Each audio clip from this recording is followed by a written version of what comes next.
के ऊपर, that is question number 11. Why are decomposition reaction called the opposite of combination reaction? Write equation for decomposition reaction. ये कह रहा है कि decomposition reaction जो है वो combination reaction का opposite उल्टा क्यों है भाई, और अगर है तो अब ये भी बता दो, उसके थोड़े एग्जांपल दे दो decomposition reaction के.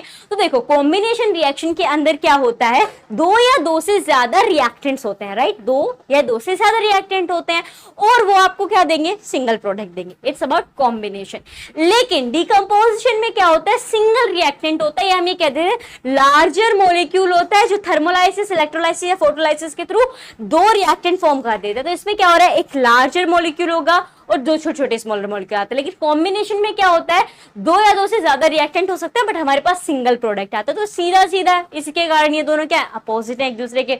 आप क्या लिख सकते हो आप इसे, combination reaction is said to be the reaction between two or more molecules to form a larger molecule, where the decomposition reaction is defined as the splitting of larger molecule into two or more smaller molecules. So this essentially explains that the decomposition reaction is the opposite of the combination reaction.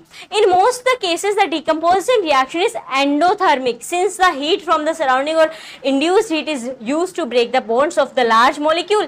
A few examples of decomposition reactions are, अब देखो decomposition reaction जो है ना वो ज्यादातर endothermic होता है. क्यों, क्योंकि देखो बड़ा लार्जर मॉलिक्यूल है तो उसे ब्रेक डाउन करने के लिए हमें हीट की जरूरत होगी. तो उसमें वो क्या करता है, हीट को अब्सॉर्ब कर लेता है. जैसे कि आइस होती है, तो आइस क्यूब को जब आप बाहर निकालोगे तो लिक्विड में आने के लिए क्या करेगा, सराउंडिंग में जितनी हीट है वो क्या करेगा, उसे अब्सॉर्ब करने लग जाएगा. So it's an example of endothermic. इसके और एग्जाम्पल क्या हो सकते हैं, जैसे जिंक कार्बोनेट है तो ये क्या हो जाएगा, zinc oxide plus carbon dioxide अलग आ जाएगा.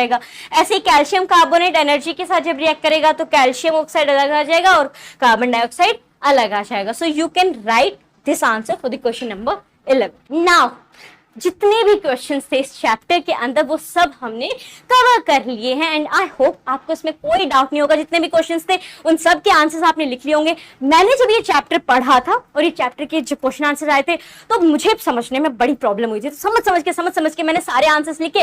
फिर मैंने सोचा कि जब मैंने समझ लिया तो क्या ना मैं बाकी जो मेरे फ्रेंड्स हैं जो ऑलरेडी 10th में पढ़ रहे हैं मेरे साथ तो उन्हें भी समझ में आ जाए. तो मैंने इसका वीडियो बना के आपके साथ जो थोड़ा बहुत मेरे दिमाग में गया था वो आपके साथ शेयर किया. अब आप इसे अपने दोस्तों के साथ शेयर करो ताकि जो मेरी लर्निंग थी वो आपके काम आई और आपकी लर्निंग उनके काम आए. सो शेयर दिस वीडियो और हेल्पफुल लगा तो लाइक भी कर दो और आगे जितना मैं पढ़ती जाऊं उतना आपके साथ शेयर करती जाऊं और उसके बारे में आपको पता चलता रहे तो सब्सक्राइब करके नोटिफिकेशन बेल पे भी जरूर क्लिक कर देना. मिलते हैं एक नए वीडियो के साथ. धन्यवाद.